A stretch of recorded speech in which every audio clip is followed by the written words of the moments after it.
ओम गुरु ब्रह्मा गुरु विष्णु गुरुदेवो महेश्वरा गुरु साक्षात् परब्रह्म तस्मै श्री गुरुवे नमः। आदो देवकी देवगर्भ जननम गोपी गिरे वर्धनम माया पूतन जीवतापहरणम गोवर्धनो धारणम कंस छेदन कौरवादिहननम कुंती सुता पालनम एतत् श्रीमद्भागवतं पुराणकथितं श्रीकृष्णलीलामृतं निगमकल्पतरोर्गलितं फलं शुकमुखाद्रव अमृतसंयुतं पिबत भागवतं रसमालया मुहुरहो रसिका भूरि भावुका। भगवान श्री कृष्ण चंद्र नारायण जी के चरण कमलों में नतमस्तक होकर के मैं गुरु श्री वेद व्यास जी, गुरु श्री माधवाश्रम जी, गुरु श्री आदि गुरु शंकराचार्य जी, गुरु श्री नारद जी, गुरु श्री सुखदेव जी, गुरु श्री शुद्ध जी के चरण कमलों में नतमस्तक होकर के मैं ये श्रीमद् भागवत महापुराण के 10वें स्कंद का 25वां अध्याय पढ़ने जा रहा हूँ। 35वां अध्याय पढ़ने जा रहा हूँ, जो जिसमें आज का प्रसंग है युगल गीत का। जो इस प्रकार है। श्री सुखदेवा वाचा गोपे गोप्य कृष्णे वनं याते तमनोद्धुतचेतसा कृष्णलीला प्रगायन्तो निर्यदुःखेन वासरम। श्री सुखदेव जी कहते हैं, परीक्षित, भगवान श्री कृष्ण के गौओं को चराने के लिए प्रतिदिन वन में चले जाने पर उनके साथ गोपियों का चित्त भी चला जाता था। उनका मन श्री कृष्ण का चिंतन करता रहता और वे वाणी से उनकी लीलाओं का गान करती रहती। इस प्रकार वे बड़ी कठिनाई से अपना दिन बिताती। फिर गोपी कहती है, वाम भाव कृतवाम कपोलो वल्गित भ्रूरधरा पृथवेणुम कोमलांगली विरासित मार्गम गोप्यैर्यति यत्र मुकुंदा व्योमयान बनिता सा सिद्धे विस्मृतास्त तदुपधार्य सलज्जा काम मार्ग गण समर्पित चित्ता कस्मलम वयूर्स्मृतं निभ्या हंत चित्रमबला शृणुतेदम हारहास उरस स्थिर विद्युत नंद सोनु रयमार्तजनानां नर्वदो यार्ये कुंजित वेणु बृंदसो ब्रज मृगगावो वेणुवाद्य हृतचेतस आरात दंतदृष्ट कवलाधृत कर्णा निर्दिता लिखित चित्र में वासन। गोपियाँ आपस में कहती हैं, अरी सखी, अपने प्रेमी जनों को प्रेम वितरण करने वाले और द्वेष करने वालों को मोक्ष दे देने वाले श्याम सुंदर नटनागर जब अपने बाएं कपोल को बाएं बाँह की ओर लटका देते हैं और अपनी भौहें नचाते हुए बांसुरी को अधरों से लगाते हैं तथा अपनी सुकुमार अंगुलियों को उनके छेदों पर फिराते हुए मधुर तान छेड़ते हैं, उस समय सिद्ध पत्नियां आकाश में अपने प्रतिसिद्ध गुणों के साथ विमानों पर चढ़कर आ जाती हैं और उस तान को सुनकर अत्यंत ही चकित तथा विस्मित हो जाती हैं। पहले तो उन्हें अपने पतियों के साथ रहने पर भी चित्त की यह दशा देखकर लज्जा मालूम होती है, परंतु क्षण भर में ही उनका चित्त काम बाण से बिंध जाता है।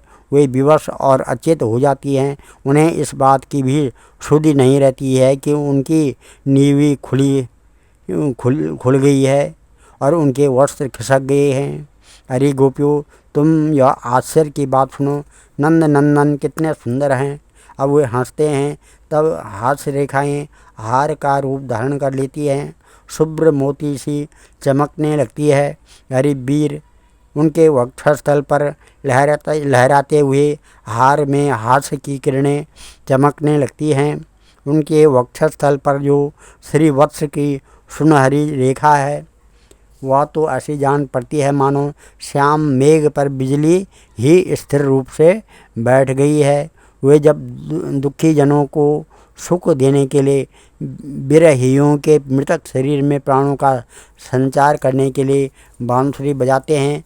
तब ब्रज के झुंड बैल, गोएं और हरिन उनके पास ही दौड़ आते हैं। केवल आते ही नहीं सकी, दांतों से चबाया हुआ घास का ग्रास उनके मुंह में ज्यों का त्यों पड़ा रहता है। वे उसे न निगल पाते न तो उगल ही पाते हैं। दोनों कान खड़े करके इस प्रकार स्थिर भाव से खड़े हो जाते हैं मानो सो गए हैं। यह केवल भीत पर लिखे हुए चित्र हैं। उनकी ऐसी दशा देकर स्वाभाविक ही, क्योंकि यह बांसुरी की तान उनके चित्त को चुरा लेती है।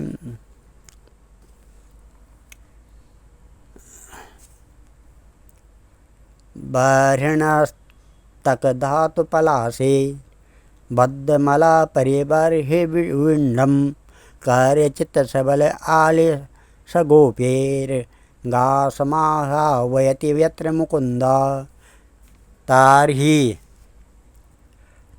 भग्न तन गतया सरितो वे तत्पदाम्बुज रजोनिलनीतं स्प्रियातिर्वय मिवावौ पुण्या प्रेम वेपित भुजा स्मृत मिलापः।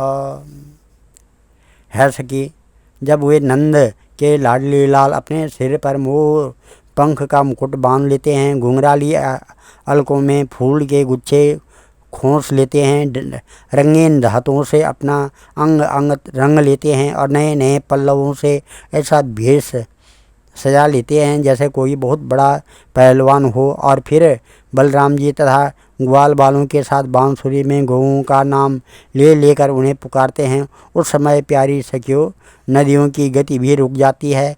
वे चाहती हैं कि वायु उड़ाकर हमारे प्रियतम के चरणों की धूलि हमारे पास पहुंचा दे और उसे पाकर हम निहाल हो जाएं, परंतु सखियों वे भी हमारे ही जैसी मंदभागिनी हैं। जैसे नंद नंदन श्री कृष्ण का आलिंगन करते समय हमारी भुजाएं कांप जाती है और जड़ता रूप संचारी भाव का उदय हो जाने से हम अपने हाथों को हिला भी नहीं पाती, वैसे ही वे भी प्रेम के कारण कांपने लगती है।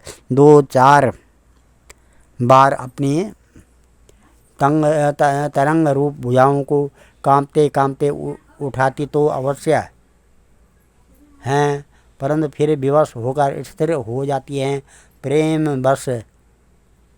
प्रेमावेश से स्तंभित हो जाती हैं।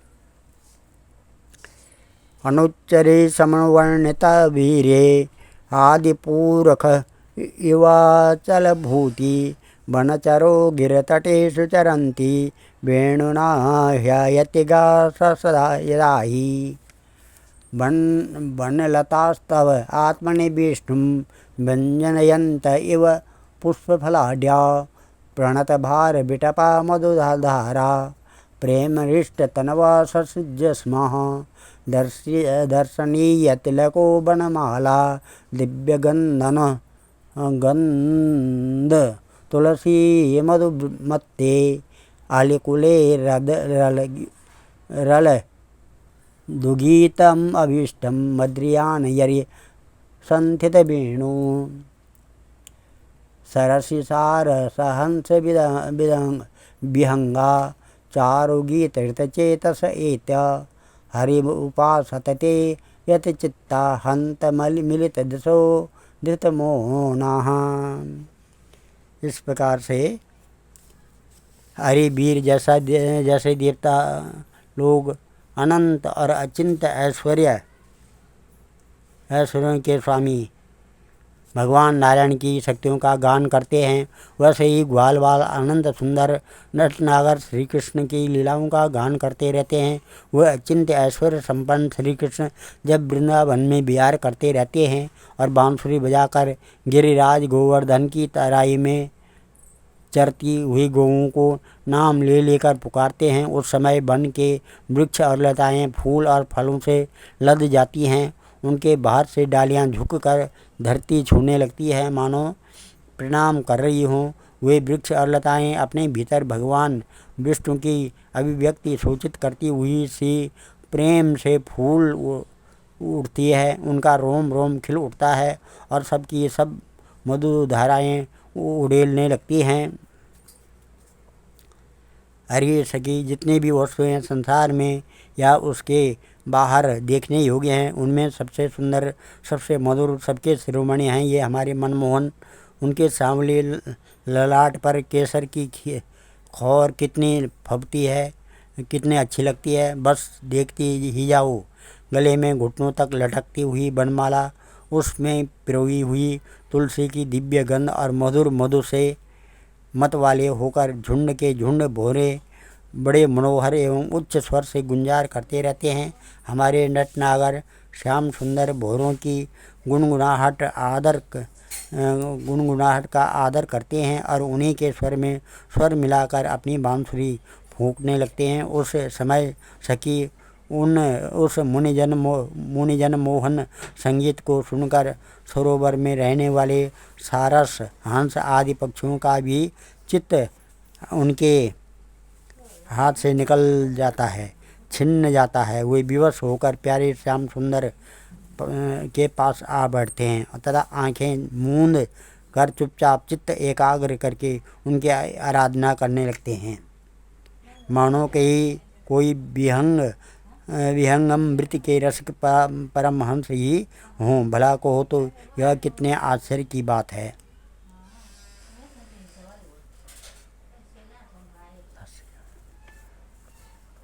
सहबल शस्त्रगत वतंस विलासा सानुसचित भूतो व्रज देव्य हर्षयन यर्य वेणुवीणा जात हर्षा उपरम्बति विश्वम्।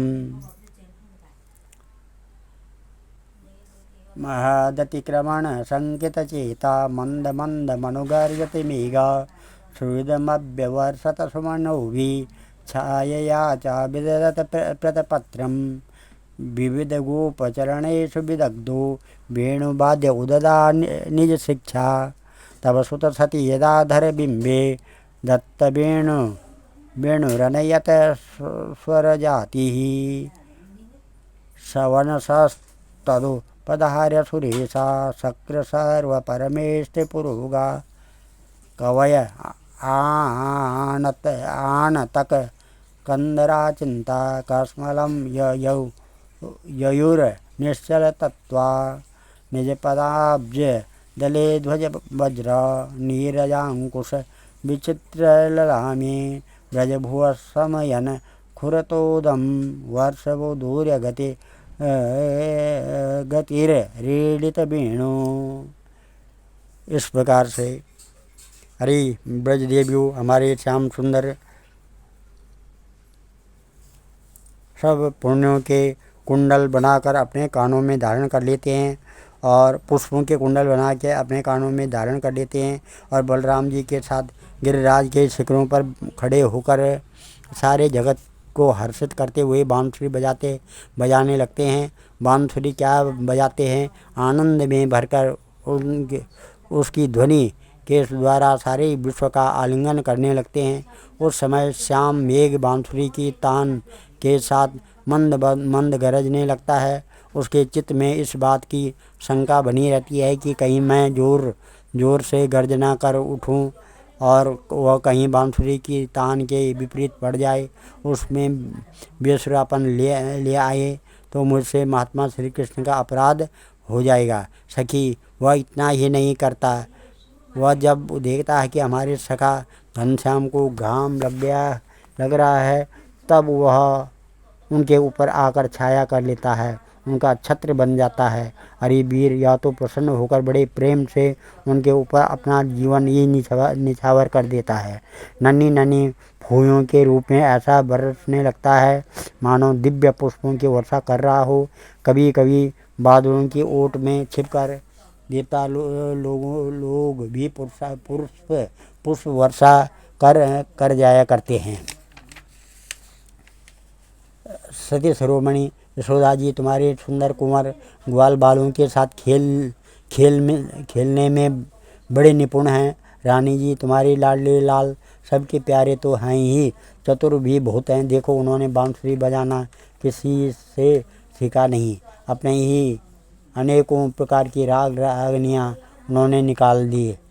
जब वे अपने बिंबा फल सदृश लाल लाल अधरों पर बांसुरी रखकर ऋषभ निषाद आदि सुरों की अनेक जातियां बजाने लगते हैं, उस समय बंसी की परम मोहिनी नई तान सुनकर ब्रह्मा शंकर और इंद्र आदि बड़े बड़े देवता भी जो सर्वज्ञ हैं उसे नहीं पहचान पाते।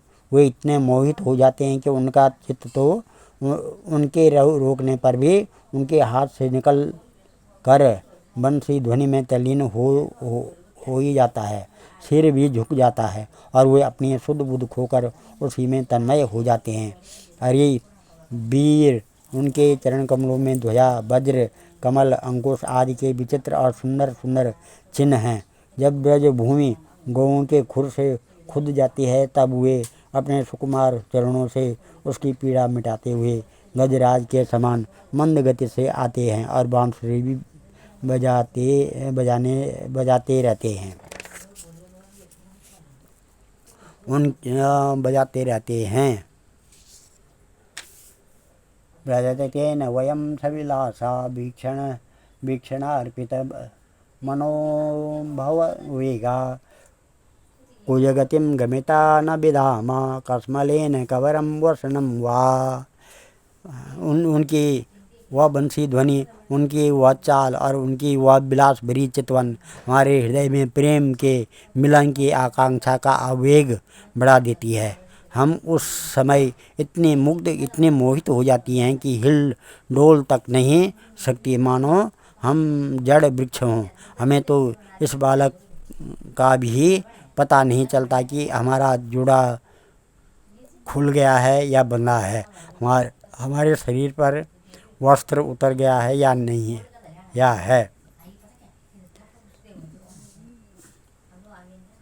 मणिधर क्वचिदा गणयन्गा मलया दयित गन्ना गन्धतुलास्या प्रणयनोनुचरसकन्दा से प्रक्षेपत भुजमगायत यत्र क्वणित वेणुर् भवचितचिता कृष्णमन्सत्त कृष्णगृह्ण्य गुणगणार्णयमनुगत्या हरिण्य गोपिका इव विमुक्तगृहीसा कुन्दादां कृतकौतुकवेशो गोपदुगोदनभृत रमणायां नन्दसूर्नग तव वत्सो नर्वद प्रणयिनां विञ्जहर मन्दवायुरूप पात्यनुकूलं मानयत मलयजस्पर्शेन बन्दिपतन उपदेवगणा वे वाद्य गीत बलि भी परिबभ्रुः। इस प्रकार से अरे वीर, उनके गले में मणियों की माला बहुत प्यारी है। ऐसे तुलसी जी की माला तो वो कभी छोड़ते ही नहीं, सदा धारण किए रहते हैं। जब वे श्याम सुंदर उस मणियों की माला से गौओं की गिनती करते करते किसी प्रेमी सखा के गले में बाँह डाल देते हैं और भाव बताकर बांसुरी बजाते हुए गाने लगते हैं, उस समय बजती हुई उस बांसुरी के मधुर स्वर से सही मोहित होकर कृष्णसार मृगों की पत्नी हरिणियाँ भी अपना चित्त उनके चरणों पर निछावर कर देती हैं। और जैसे हम गोपियाँ अपने घर गृहस्थी की आशा अभिलाषा छोड़कर गुण सागर नागर नंद नंदन को घेरे रहती है, वैसे ही वे भी उनके पास दौड़ आती हैं और वहीं एक टक देखती हुई खड़ी रह जाती हैं, लौटने का नाम भी नहीं लेती हैं। वत्सलो व्रजगवं यद्गद्रो वन्द्यमान चरणापति वृद्धे कृष्णगोधन उपादिनान्ते गीत वेणुरनु गेडित कीर्ति उत्सव समरुचापि दृशीनां पुण्ययन खुर रज छूरितत्रक दित्यशैत्य सुविदा शिव ऐसा देविकी जठर भूरुराजा। नंद रानी यशोदा जी, वास्तव में तुम बड़ी पुण्यवती हो, तभी तो तुम्हें ऐसे पुत्र मिले हैं।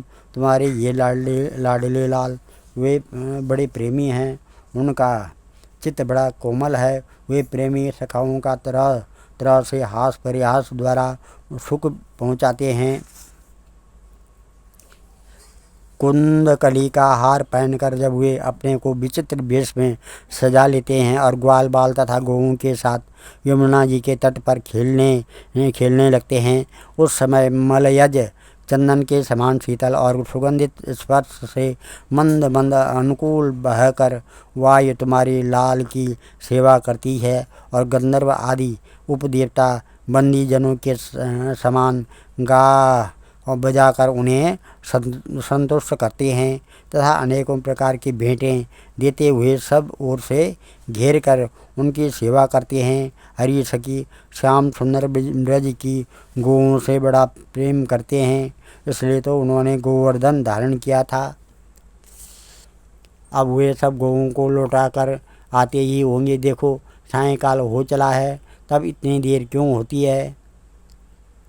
सखी रास्ते में बड़े बड़े ब्रह्मा आदि वयोवृद्ध और शंकर आदि ज्ञान वृद्धि उनके चरणों की वंदना जो करने लगते हैं।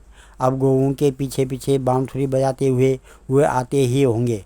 ग्वाल बाल उनकी कीर्ति का गान कर रहे होंगे। देखो न यह क्या आ रहे हैं। गौओं के खुरों से उड़ उड़कर बहुत सी धूल वनमाला पर पड़ गई है। वे दिन भर जंगलों में घूमते घूमते थक गए हैं, फिर भी अपनी इस शोभा से हमारी आँखों को कितना सुख कितना आनंद दे रहे हैं।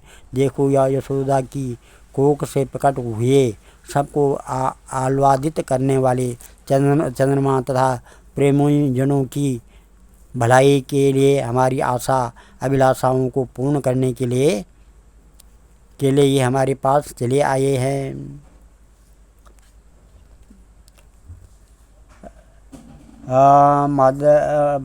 मद विगुणित लोचन ईशन मानदा स्वस्वेदाम्बनमाली बदर पाण्डु बदन मृदुगंधम मंडयन कनककुंडल लक्ष्म्या यदुपति द्विरद राजबिहारो यामनिपतिर्वेश दिनान्ते मुदिते वक्त्र उपयाति दुरंतम मोचयन ब्रजगवा दिनतारम।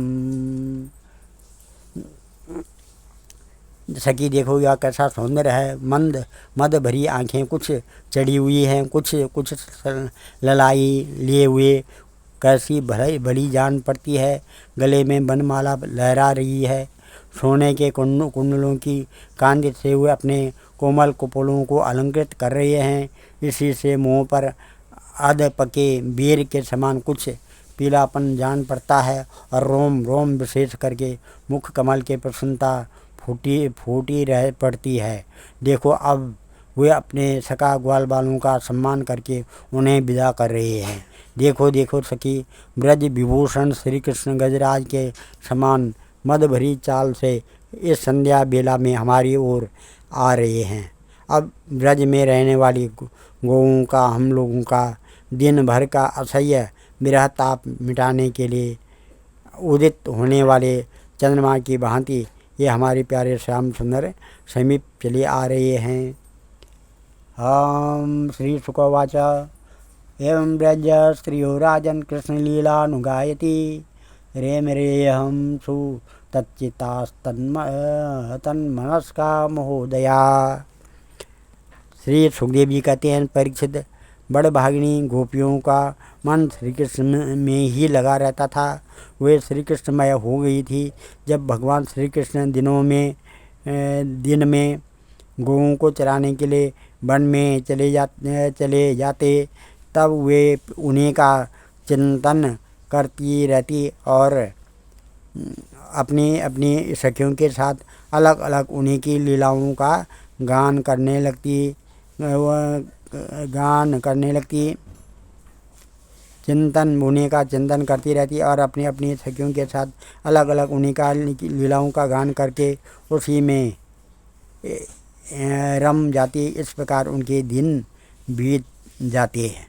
आज हम इस कथा को यहीं पर विराम देते हैं। कल 36वां अध्याय अरिष्टासुर का उद्धार और कंस का और श्री अक्रूर जी को ब्रज में भेजना।